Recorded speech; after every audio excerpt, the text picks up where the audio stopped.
developments that have now happened internationally, this is coming across as a big claim that has been made by the Chinese mouthpiece, saying China and India have actually agreed on a 10-point consensus during the recent boundary talks. The agreement that highlights continued peace and stability in border regions, establishment of expert and working groups for demarcation and management, and expansion of talks to eastern and central sections, cooperation also on cross-boundary rivers, and reopening of traditional trade markets, and the plans for a 25th round of talks in China in 2026. Well, this development is now coming at a time when it comes to improving relations between the two nations, the two neighboring nations is concerned. This development is coming right ahead when it comes to the Prime Minister's upcoming visit to China, where he would be participating in the SCO summit. As far as this is coming across as a big thaw, a big breakthrough, where India, China are now seeking to early solution when it comes to boundary tensions and issues as well.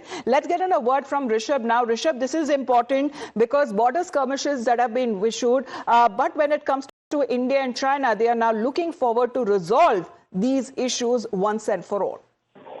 Well, definitely, India and China are looking forward to a better relationship, and that is for sure. The way outcomes of this visit of Wang Yi has been publicized by both the sides, India and China.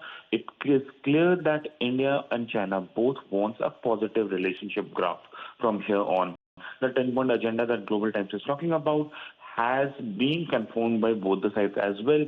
The direct flight connectivity, early resolution to the boundary issues, tourist visas to each other's country, tourist spots to be made easily available, be it Mansarovar or others.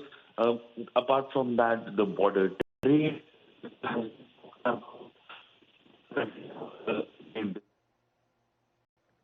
Rishabh, unfortunately, we don't have that clear line with you. But right now, what is being said as far as the relationship between India and China, which hit a low after the Galwan clashes in 2020, and there was a prolonged military standoff, that has now marked a thaw of late. And the latest developments that are coming in the wake of 50% tariffs on India. There has been also a development with China. However, that has now been extended on part of the United States. But as far as Donald Trump is concerned, seems to have played a role of a catalyst when it comes to bringing India and China together and close. Thank you very much for the moment, Rishabh, for joining in. With that, we head into a short